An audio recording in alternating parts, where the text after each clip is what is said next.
Bonjour, je m'appelle Pierre Magne, je suis le responsable de ces deux sociétés, Firmus et FGWRS. Oui, 10 minutes. Hein. Oui, mais normalement j'y arrive, pas de souci. Donc Firmus, FGWRS, je vais tout expliquer et vous parler de retour d'expérience sur le recyclage des eaux grises, qui est une technologie mature et que nous maîtrisons parfaitement. Donc en fait, deux sociétés, Firmus, qui est une société qui est basée à Clermont-Lérault, en région Occitanie, donc nous sommes membres d'Aquavalley. Firmus est spécialisé dans tout ce qui est traitement par technique membranaire. Notre credo, c'est traiter, purifier, séparer, recycler l'eau et les effluents. Donc on travaille sur tout type de technique membranaire, microfiltration, ultrafiltration, nanofiltration osmose inverse, dialyse, électrodialyse. On a un grand savoir-faire en études de faisabilité. On est impliqué dans différents programmes de recherche à l'heure actuelle. Un programme ANR avec l'Institut européen des membranes qui s'appelle Remember et actuellement un programme avec l'Université de Gand pour l'Agence spatiale européenne sur du traitement d'eau jaune. Donc à l'intérieur de Firmus, il y a un savoir-faire depuis longtemps que je vais vous expliquer sur spécifiquement le recyclage des eaux grises. Donc on a décidé de créer une société dédiée pour développer ce savoir-faire qui s'appelle FGWRS. FGWRS, ça veut dire tout simplement Firmus Greywater Recycling System. Et cette société, elle est basée à Monaco et elle a été créée en 2017.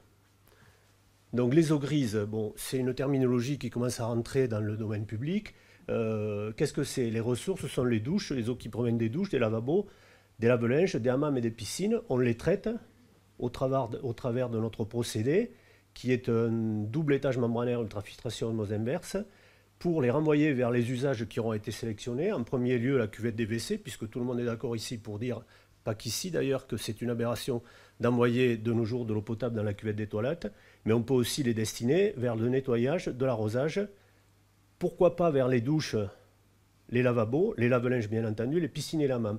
Et on associe, je dirais, au traitement de ces eaux grises, une récupération d'énergie sur eau grise traitée, puisqu'il y a une énergie fatale, il n'y a pas de déperdition de température au travers de notre procédé. On peut réutiliser les calories contenues dans les eaux grises traitées pour les utiliser sur le même site. Donc c'est un vrai projet d'économie circulaire, l'idée étant de recycler et de réutiliser les eaux grises traitées sur le lieu où elles ont été produites. Donc ce savoir-faire, il appartient à Firmus et il vient de la fin du siècle dernier. Il est issu de travaux de recherche pour l'Agence spatiale européenne, qui avait confié des programmes de recherche à l'époque à la société qui s'appelait, enfin, c'était un centre de transfert de technologie Technomembrane, dont notre directeur actuel, Jean-Christophe Lasserre, était membre, et en fait, on a prolongé le savoir-faire de ce centre de transfert de technologie au travers de la société Firmus. L'objectif pour l'Agence spatiale européenne était de mettre au point une technologie destinée à recycler les eaux de douche et de condensation pour les vols spatiaux de longue durée. Donc cette technologie, elle a été mise au point. Il y a une maquette, un pilote qui a été construit, qui est toujours dans les locaux de Firmus, que l'Agence spatiale européenne nous a transféré. Et elle a été mise en application dès 2005 sur la station de recherche antarctique Concordia, franco-italienne, puisque quand la France et l'Italie ont décidé de construire une base terrestre, c'est-à-dire qui fonctionne 365 jours par an, il y a 3 bases qui fonctionnent 365 jours par an en Antarctique, je veux dire à l'intérieur des terres. C'est la base franco-italienne, une base russe et une base américaine. Ils se sont tournés vers l'Agence spatiale européenne pour transférer des technologies leur permettant d'avoir un impact moindre sur l'environnement. Et l'Agence spatiale européenne a décidé de transférer cette technologie de recyclage des eaux grises sur la station de recherche Concordia. À l'époque, des tests ont été conduits. Une maquette grandeur réelle a été... le modèle grandeur réelle a été construit. Il a été testé au lycée de la Canourgue, en Lozère. Et une fois que les tests ont été validés, il a été reconditionné, envoyé en Antarctique où il fonctionne depuis 2005 sans aucun incident technico-sanitaire. Ça veut dire qu'il ne s'est jamais arrêté, qu'on n'a eu aucun problème de fonctionnement sanitaire derrière. Donc Firmus suit toujours le fonctionnement. Notre responsable technique, que vous pouvez voir qui est au milieu là, de la photo, s'y est rendu 2 fois, en 2011 et en 2019, puisqu'en 2019, on a remis à niveau les équipements qui étaient sur place, sachant qu'en 2005, il voulait qu'il n'y ait aucune automatisation, et depuis 2005, on a automatisé le fonctionnement de la station. Donc ça a été utilisé depuis 2005 par plus de 1300 personnes, comme je vous l'ai dit, sans aucun incident technique ou sanitaire. Donc pour développer cette technologie, on s'est posé les questions d'avoir des outils nous permettant de le faire. Donc on a mis au point un logiciel de simulation, donc vous pouvez voir ici l'écran de contrôle, qui nous permet de paramétrer, si vous voulez, en fonction des usages, des ressources. Vous reconnaissez les douches, les lavabos, les lave-linges, les piscines et les hammams, les quantités qu'on envisage de recycler par jour, le profil journalier, un profil hebdomadaire et mensuel, un taux d'occupation. Et en fonction de ça, on est capable de dimensionner notre procédé, notamment les cuves amont et aval, pour les usages qui ont été retenus, à savoir la cuvette des WC, l'arrosage, le lavage des sols, les lave-linges et aussi les douches et les lavabos si on veut les retenir. On a aussi construit un démonstrateur mobile, qui était un condensé du savoir-faire de ce qu'on avait à Concordia, et qu'on a mis en démonstration sur un hôtel à Monaco, le Fairmont de Monte Carlo, qui nous a permis d'obtenir des résultats et sur un fonctionnement continu. Alors, on était connecté à 4 chambres, qui étaient les seules chambres auxquelles on pouvait avoir accès au réseau séparatif. Et on a présenté nos résultats. Ça a été suivi par les autorités sanitaires de la principauté pour montrer que la qualité d'eau qu'on obtenait au sortir de notre système. Alors, par contre, pardon, ça c'est la recherche, c'est ce qui a été obtenu à Concordia. J'ai sauté une diapositive. Donc, ça, c'est tous les résultats de 2005 à 2020. Sachant qu'en Concordia, on recycle en plus les eaux de cuisine, puisque ça a été imposé là-bas. Donc, vous avez la valeur des eaux grises moyennes, la valeur de l'eau traitée et la comparaison par rapport à la norme d'eau potable. Donc, depuis le début, on a, enfin, entre 2005 et 2020, on a traité 6 232 000 litres d'eau pour en produire 4 985 000, ce qui fait un taux de recyclage de 80%. C'est une valeur moyenne, sachant que le taux de recyclage sur la fin augmente par rapport à une meilleure maîtrise de la technologie, et notamment à l'automatisation. On arrive à environ 90% de taux de recyclage. Alors voici par contre les résultats du Fairmont de Monte Carlo sur 4 chambres connectées. La maquette que je vous ai montrée, elle permet d'enregistrer toutes les 30 secondes de différents paramètres qui sont la pression, débit, température, turbidité, connectivité.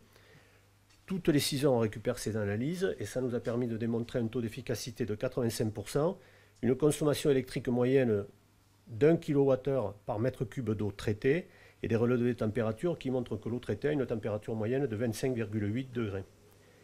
Bon, vous avez le résultat des analyses d'eau ici. Je pense que les publications seront diffusées, donc vous pourrez les analyser de votre côté. On fait des simulations à côté de ça pour, par exemple, un hôtel de 100 chambres. Ça nous permet de dire qu'on peut avoir, avec un taux de récupération énergétique de 70%, une énergie calorifique disponible de 49 370 kWh par an, basée sur les hypothèses qu'on a rentrées dans notre simulateur.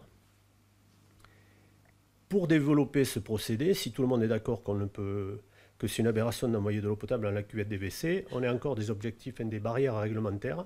Et je vous ai fait un résumé de la réglementation française à l'heure actuelle. Il faut savoir que c'est interdit à l'heure actuelle d'envoyer des eaux grises recyclées, même avec la qualité qu'on est capable de produire, vers les toilettes. Donc on est obligé de passer par des phases de dérogation.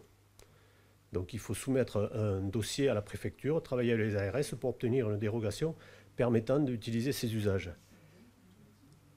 C'est comme ça que ça marche. Alors, je pense que ça va évoluer. On est en relation étroite avec le CSTB qui conduit une mission pour le ministère de la Santé, qui a audité tous les projets dont je vais vous parler. Et il est envisagé qu'il y ait une réglementation qui se mette en place en 2025.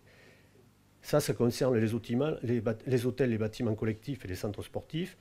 Pour les piscines et les centres aquatiques, la réglementation a évolué depuis mai dernier et elle est applicable à partir du 1er janvier de cette année. On a la possibilité de recycler pour partie les eaux de piscine. C'est un sujet très sensible puisque vous avez vu que récemment, il y avait des grosses difficultés sur les piscines, notamment pour le point de vue énergétique.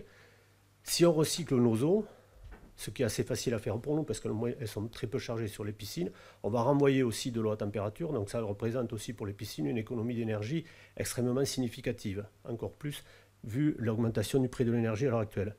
Et dernier secteur sur lequel on s'intéresse beaucoup à l'heure actuelle, qui sont les laveries et les blanchisseries, pour lesquelles à l'heure actuelle, il n'y a pas de réglementation qui nous est opposable.